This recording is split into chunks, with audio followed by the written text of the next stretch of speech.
In 5, 4, 3, 2. Hello, everybody. Welcome to the Southern Report. This is our first episode. I'm Elijah Manley, the host here, and I'm here today with Martina Velasquez and Ryan Tucker. Hello. Hello. In this segment, we're going to talk about Super Tuesday and the Democratic nomination for president, as well as some new updates in the race that you all may know a little bit about already. Before we do that, I'm going to ask everyone here to introduce themselves, start with 1-minute introductions. I'm going to start with myself. Well, hello, everybody. I'm Elijah.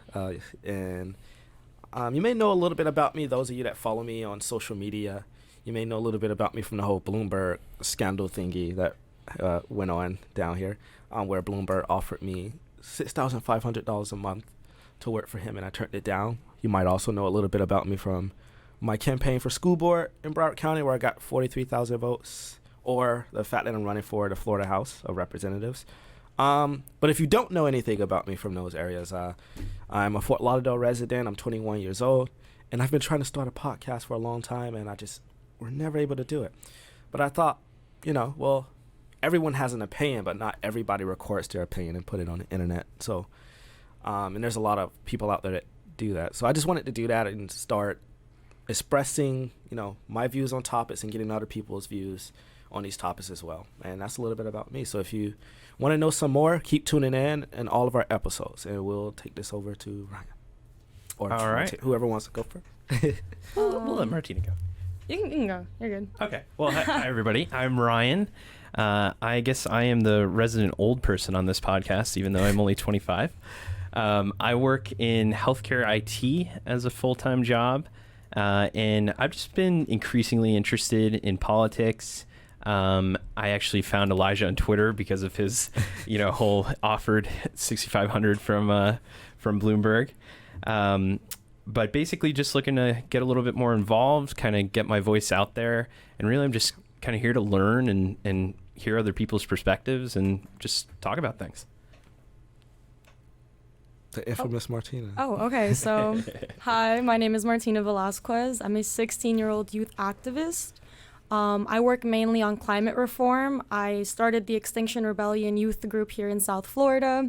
I work with 350 South Florida, Future Coalition on a national level, and Extinction Rebellion on an international level, actually. I'm starting 2 nonprofits, and I've been working on school board educational reform and Latino representation and, overall POC representation, really, throughout the country, especially with my experience living in Sarasota, Florida.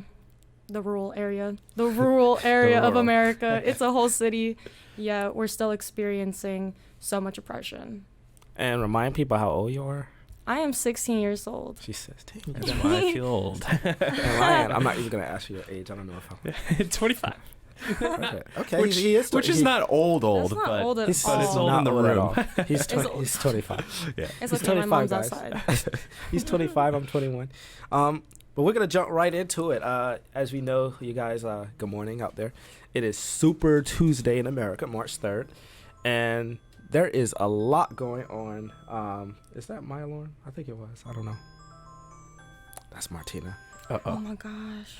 It's I okay. just, I'm really sorry. I just forgot okay. I had a call with the Broward. It's our first time, Coalition. guys, so don't go off on us. We got It some. was actually for a call for one of the Broward strikes.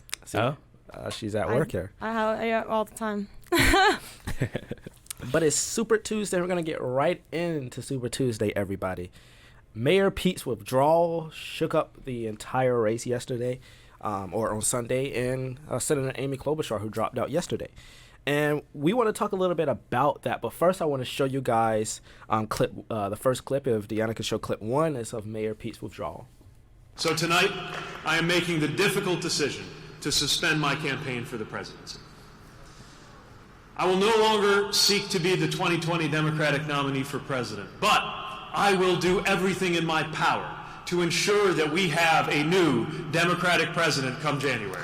In a field in which more than 24 Democratic candidates ran for president, senators and governors, billionaires, a former vice president, we achieved a top 4 finish in each of the first 4 states to hold nominating contests, and we made history winning those Iowa caucuses. We have a responsibility to consider the effect of remaining in this race any further. Our goal has always been to help unify Americans, to defeat Donald Trump, and to win the era for our values.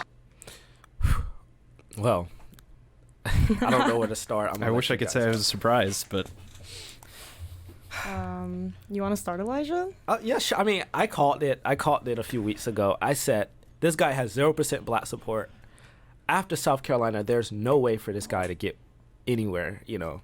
And it turns out I was right, but I was still shook that I was right because you know, on Sunday night I was just, you know. Is it a good kind of shook? It was a good kind of shook. I think You're it like, was a good. yes. It was a good shook last night when I was at a comedy show and I was getting some drinks before the comedy show, and then my friend retweeted something and said something about people to just dropping out. I was like, what? That can't be like him. He has an ego. A lot of politicians have egos. Turns out he did drop out, and I was just a little shook. I was up and like running around like this can change everything. I was feeling the same way. More than anything, I knew he was gonna have to drop out at some point. I don't really knew why he even ran. He kind of wasted like millions of dollars in donations when that could have been funded towards a candidate that actually has the possibility of winning, like Bernie Sanders. And that's just kind of the way I feel about Bloomberg's campaign. It's like, hey, if you have millions of dollars and you're willing to put them behind a candidate that'll actually win, put them behind the candidate that's actually going to win. That's what I thought. yeah, I mean, I think all of this, like that we'll be going over, you know, we are going to be focusing a lot on the Democratic candidates. Obviously, there's a candidate on the other side who's just way past what we're talking about here. So frame everything based on that.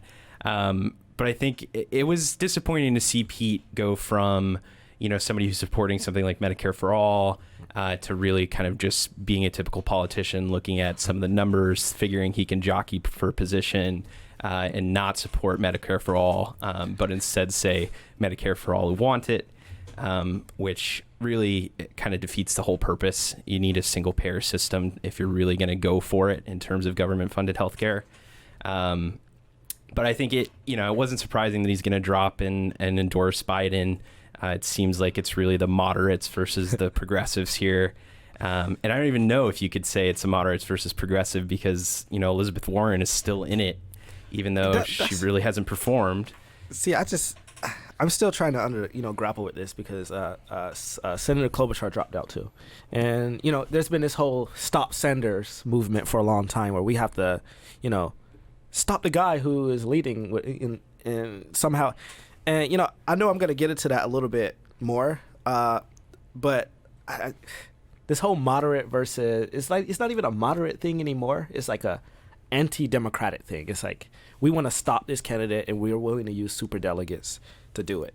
And Elizabeth Warren, she falls in the same category as Pete now. Pete went from Medicare for All to Medicare. I can't tell you how much I hate the damn term Medicare for All. It makes my head explode. Yeah, I mean it's just basically Medicare. Like there's already a Medicare option. Yeah. You know, there's your healthcare through your employers. I mean, it's not changing really anything. It's maybe trying to expand the Medicare coverage, but really I think it's just setting it up to fail. And I think we have maybe one good shot at this where we can really try to get some true healthcare reform in there. Again, I work in healthcare IT, so this is like one of my biggest focuses here. But really, if you're gonna set up a system that works for everyone, it's got to be single payer. Right. You have to eliminate like the administrative overhead. And I just think Medicare for all who want it is just destined to fail and gonna leave us in the same place we are, 30 years from now, basically. Yep. See, my issue with Medicare for All with Pete or with Elizabeth Warren or with any other candidate, including Amy. I personally don't know how to pronounce her last name, and I don't want to publicly embarrass myself, so I'll just be real about that. Same thing with Pete. I don't know how to pronounce his last name. I'm not gonna say what I'm Close thinking. Anyway, my issue with Medicare for All is that candidates such as Pete and Amy and Warren are all out here talking about how they believe in Medicare for all, how they believe in a social justice reform, how they believe in the jail system reform.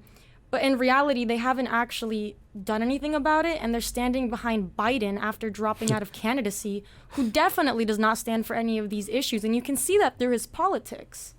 He doesn't care about PAC.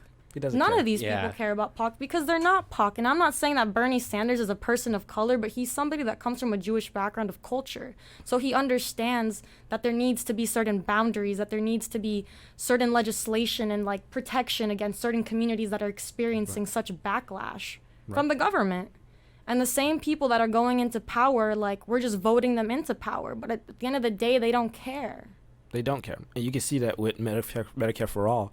And anyone who says the stuff that Pete is saying, Medicare for all, who want it, what they're really saying is, I want to preserve a for-profit healthcare system that basically kills people. Right.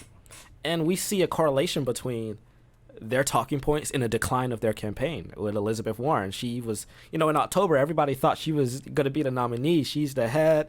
We got a woman, we got someone who's progressive, and she's going to take on Trump. And then she went from number 1 to, I don't know, 5th place now. I feel like it's because a lot of these candidates, they can't walk their own talk. You know what I mean? Like, and that was a big issue with Bernie in 2016. A lot of people wanted to call him a sellout for taking millionaire money. But this time around, he didn't do it. He learned his lesson, and he's doing it right. As to which all these other candidates, I know Warren has really taken a stance against, like, millionaires and, like, not taking in, like, corporate money. But it's still not enough. Well, she's got a PAC now. Like, she's gone against that even. That's what I'm saying. There's another thing she went against. And basically, we all know that there's going to be a candidate walking into the convention who has probably a plurality of the delegates and maybe even winning a popular vote. And there, at the Democratic debate, we saw something on stage. I forget the host of the debate, but he asked everyone, I think it was Jake Tapper, who asked everyone on stage to raise their hand if they support if they go into the convention and still try to basically steal the nomination if they didn't have the plurality of delegates, if no one was the winner of the majority of delegates. And everyone raised their hand except Bernie. Everyone said, I'm willing to fight for the nomination, even if I'm clearly not the winner. Now, Elizabeth Warren, she, as we know, we were just talking about inconsistencies. We're going to play a clip from 2016. We're going to play clip 2 of Elizabeth Warren, of what she thought about superdelegates in 2016. Let's take a look. We're learning today that a new book that is coming out by Donna Brazile, the former acting chair of the Democratic National Committee, that the campaign of Secretary Hillary Clinton was far more influential at the Democratic Party, the Democratic National Committee, than we previously knew. Do you think, though, that what we're learning from Donna Brazile's book suggests that the campaign, that what the Democratic National Committee did, meant this election was rigged? Yeah, I think it was. It's a pretty powerful charge. Well, what we have to focus on now as Democrats is we recognize the process was rigged, and now it is up to Democrats to build a new process, a process that really works and works for everyone, and that as we go forward, we have confidence in the integrity of the system, that Democrats, as they run a primary, are going to let the people speak, and that we're going to have a candidate who's the candidate chosen by the people. That's our job. What happened? Yeah, I agree with you, Liz. Where are you now? Like, Yeah, for real. And if you don't believe me, we got another clip. We got clip 3, shows exactly what she said about this after the whole thing. Senator Warren, the Massachusetts Democrats just voted on a resolution. They just passed a resolution to scrutinize the superdelegate process ahead of the 2020 election. Do you think that process deserves that type of scrutiny? Yes, I do. I'm a superdelegate, and I don't believe in superdelegates. I don't think that superdelegates ought to sway the election. She doesn't believe in superdelegates because they don't go her way. That is, to me, I just don't know. I mean, I do know what happened, but I'm just going to let you guys talk on that one because I have a lot to say, but I know I can't say half the stuff I want to say. I mean, it's just disappointing, right? Like, she is, well, I don't even know what she stands for at this point because of all these inconsistencies. But she really was a voice, on the progressive end. I think she had decent policy proposals, but she just flies all over the place based on what she thinks is going to get her the win. And I think people see that, and that's why she's underperforming now. They see through it. And I used to love Elizabeth Warren. Like, if you got me like a year ago, 2 years ago, I would have been like, yeah, Warren should be Bernie's vice president. And if he doesn't run, she should run. And she'd make a great everything in the cabinet, make her the only person in the cabinet. And now I'm just like, I don't recognize this person. I don't know who this is anymore. Yeah. I think the issue stands like a lot of these candidates at this point are very power hungry because they're so worried about Trump winning again that they're willing to do whatever it takes to win the nomination and beat on Trump. But again, the issue stems from the fact that half these people have inconsistencies and call Bernie a radical, yet still want to implement the same policies that Bernie wants. So really, who is the radical? If we're being lied to and these policies will never be put through, who has the radical mindset here? All the candidates. They all just want to win. That's their radical mindset, is winning, is promising people things and getting that nomination, but never coming through with the policies that they're saying they will. Yeah. Bernie's the only one that stood by his word. Yeah. And now you had one billionaire dropped out, but you had two billionaires running the primary. You got one already spent $500 million to get this nomination without putting in any work at all. Just that amount of wealth, and he can do what he wants. Yeah. I mean, to me, that's a whole separate issue outside of, the whole, middle candidates versus progressive candidates. I think obviously he's on the moderate side, but yeah. or Republican side if you really look back. But I think just the money in politics is just an entirely different issue that I think we could spend probably a whole podcast on, honestly. I mean, you saw it yourself, right? Like, he reached out to you and offered you $6,500 to work for him, like. And then tried to lie about it, too, afterwards. Oh, really? He tried to lie to the Miami Herald and the Miami New Times, and I came with the receipts. Did he buy them off? No, I thought the Miami Times, they came out swinging. They were like, well, we got the receipts, and they printed their article. And, haven't heard from him since, but this just goes to show you, like, what people are willing to do just to get power. Yeah. I cannot disclose too much information on this, but someone in my personal life was also contacted by Bloomberg to work for Bloomberg. And a lot of money was offered to this person, and he didn't take it because he did not believe in Bloomberg's policies or Bloomberg as a politician. So he was like, no, I'm good. The courage. Yeah, I mean, that takes guts for sure. I mean, it takes guts, but it also just takes somebody saying no. A new generation saying no to the millionaires. Once we start saying no, that's when real change will happen, because we'll stop giving them the money, we'll stop giving them the chances, we'll stop giving them that chance of taking our money, altogether, and just creating something new, something viable for our generation. And sometimes the people of my generation don't see that. They don't understand that the power's in their hands. They don't understand that they don't need these things around them, that they don't need the brand new iPhone, that they don't need this materialism to keep them going. But at the end of the day, like, that's what millionaires just like Bloomberg have been doing for generations, is just centralizing their wealth and using it in incompetent ways to make people more stupid. Right, and he could have just ended the whole Flint water crisis with $55 million right there. Could have just, Flint, no more water crisis. Yeah. Why didn't he put $500 million into starving children throughout America? Not even Africa, America. Right, he would have, and, the people who are turning away this money, myself included, we end up having more guts than people like Elizabeth Warren on a lot of these issues. She flip-flopped from super PACs to super delegates, and it's just been a whole inconsistent thing. And we have another clip. We have clip 4 of Elizabeth Warren and what she has to say now about super delegates. Hey now, by the way, Jason. So listen, Senator Warren, to be clear, would you continue your fight for the Democratic nomination even if another candidate arrived at the convention ahead of you in the delegate count? Yes. You would continue. Why? Because a lot of people made $5 contributions. That's the reason, guys. If we just stopped after yes, because I want to win. That's the real answer. right? Not because someone made Because of $5. $5 contributions. Hey guys, everyone voted and they resoundingly voted against me, but a couple people made $5 donations, and I should win because of that. I should win because of that. I'm dead. I have nothing to say to that. I mean, I'd love to hear her response to herself, like her hearing herself.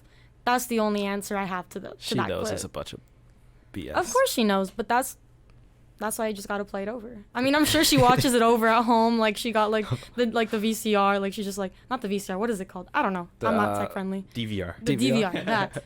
And like Bernie she just, has one of those too. and she just plays it over. She'll just be like, "Trrrt. Oh my god, I can't believe I said that. Trrrt. Oh my god, I can't believe I said that. I think I lost my soul here. I think I lost my soul here. What we have to do as Democrats is we have to be willing and able to overturn the votes of millions of people. See, you see, my issue with Elizabeth Warren is that I'm a feminist. I believe that we need feminism and intersectional feminism in this country, because I mean, for the example that Hillary Clinton did not win for many reasons. Do not get me wrong, but for the fact that we've never had a female president, like that only proves the misogyny that like lies in our country's values. Right. So I'm all for a female president, but I'm not for Elizabeth Warren's policies. So like, something that I hear her often use is like the fact that she's a feminist. Oh, like we need a first female president. Oh, like the misogyny in this country, the patriarchy in this country is never going to let us get there. That's why I'm not winning. No, that's not why you're not winning. It's not because you're a girl. It's not because you're a female. I can tell you that much. Yeah, I mean, I think Elijah actually tweeted about like identity politics today. Yes. And yeah, I mean, it was great to see like the first openly gay person, to really get this far in Pete. It's great to see women, getting so far. Hillary really almost got there. But, behind the curtain of that identity, Right. It should be a person that you agree with their ideals and, a person who really represents you once they get into office. Right. That's the important part. Right. And I think I'm also not really the one who's speaking here on the like minority and women's side, obviously. But I just feel like you really want somebody to represent you when it comes to their governing, and not necessarily just because they are the same as you. Right. I agree. I'm openly gay, and I didn't support Pete, and I got a lot of flack from it, mostly from gay men who were white gay men who were upset that I didn't support Pete. They were, how can you? You're a traitor. And I'm like, I vote based off of policies. I don't vote based off of any of those factors. I'm not going to say that what he did didn't didn't take down some barriers, so people like me who's gay and running for office openly, who may run for higher office one day. I don't know, maybe not, with everything that's going on. But if I do, it does help in a way. It does open barriers. But it also... it's just not representative of who we are as a community.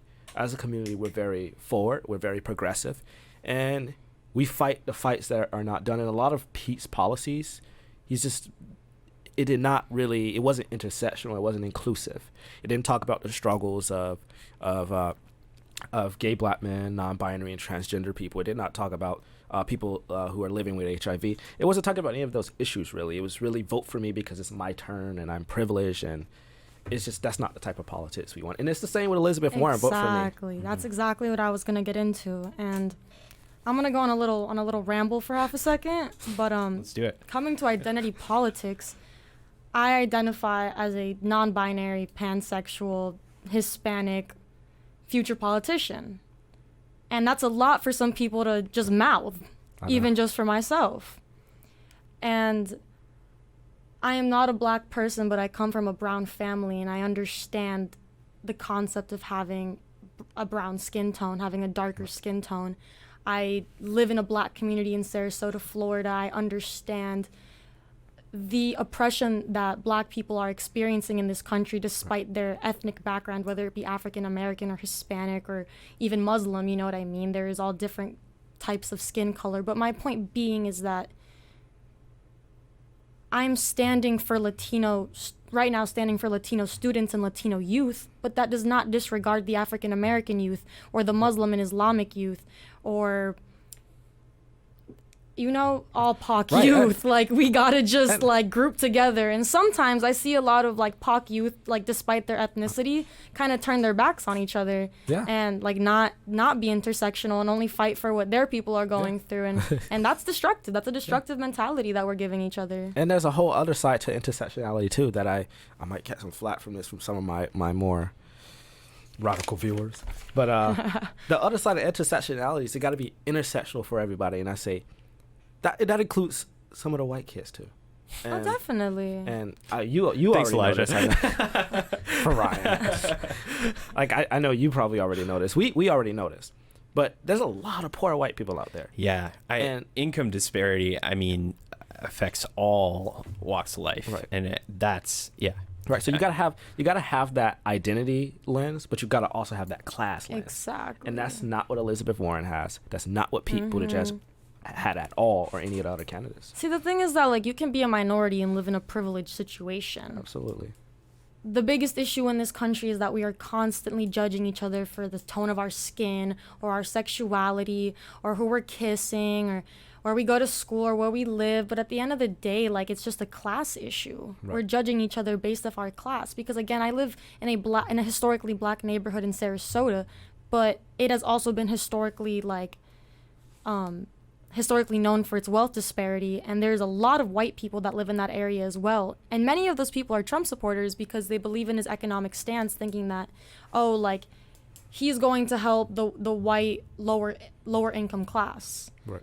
And the truth at the end of the day is that he's not, because Trump and all these other millionaires are really just focused on continuing to be billionaires and millionaires and successful. They don't care about the lower income. So while they're convincing rural America that they're gonna change legislation and change tax returns and this, that, they're not even thinking about half the people that voted for them. Yeah, I mean, like regardless of skin color. Right, and Trump's like obsessed with the stock market numbers, which aren't actually doing so great now with coronavirus and everything. But that's such a strange focus to me, and the folks who are less well off, that they think that's a great measure. It doesn't make any sense to me, because people who can't afford to live day to day aren't in the stock market. Right. They're not playing the stocks. I mean, and like even overall, like GDP is not a great measurement of how the country is doing. That's just how the top companies are doing. Right. Or unemployment numbers. Right. I mean, yeah, if you're employed but you're making literal minimum wage now, $7.50 I think it is. $8.25 in Florida, but $8.25 in Florida. Right. I mean, it's hard to survive on that. Like, period. It doesn't matter what the stock market's doing. I gotta ask you guys, so we are getting close to the end of this segment.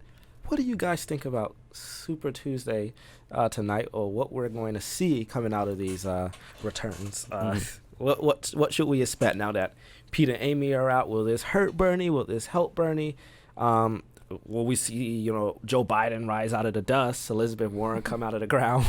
What do we expect?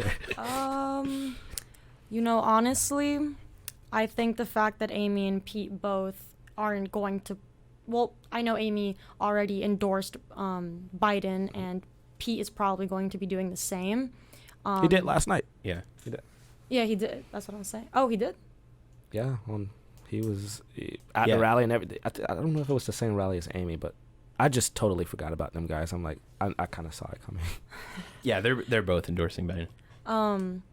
So they're both endorsing Biden, but I still don't even think that their supporters will go vote for Biden. I think this puts into account, oh no, now I have to look into these three candidates, Warren, Biden, and Sanders. Right. And don't forget Bloomberg. Oh, and sorry, I forget about Bloomberg. He's not even a politician to me. Yeah, we forget about him a lot, but yeah, he's spent a lot of money to get in everybody's face. Yeah, he's doing it. I mean, I see him everywhere, and I'm just like, oh my God, go away. I don't want to see your ad. Like, I don't like you. Skip like, that. Period. But I don't know. I feel like people are gonna have to really look into like the candidacy at this point, especially in like the Super Tuesday states. California, I have high expectations Bernie will win. Texas, I have no clue. I honestly don't know, but you'd be more surprised the amount of Our Revolution chapters that there is, which is kind of like the canvassing organization that works with Bernie Sanders, and just the amount of canvassing that's being done for Bernie around the country. I mean, we personally know Elijah Ruby. He's going to be he's in South Carolina right now canvassing alongside like so many other like youth that I know. And I mean, I think we got this in the bag. I hope so. What do you think? Yeah, I don't know if we've got this in the bag. I do think Bernie will still be leading after Super Tuesday. I think the Pete and Amy Klobuchar endorsements do help Biden a little bit, but I agree that just because they're endorsing doesn't mean all those voters are going to immediately flock to Biden. Certainly not. I think a lot will go to Bernie. I think Bloomberg's really the big question mark in all this. He started off really strong in the polls, but then has declined. I don't think he'll get a ton of votes, but I think his votes would pull from Biden probably. So that would end up helping Bernie. And then, of course, Warren still being in the race, she's going to pull some of the progressive vote from off of Bernie as well. I think Bernie will be leading, but might be a little closer than we thought originally. It might, and we are at the end of this segment, but get your butt out there and vote tonight. Let's go win this. We got this. Go vote. Go Woo! vote. Please go vote. It's my future. For real.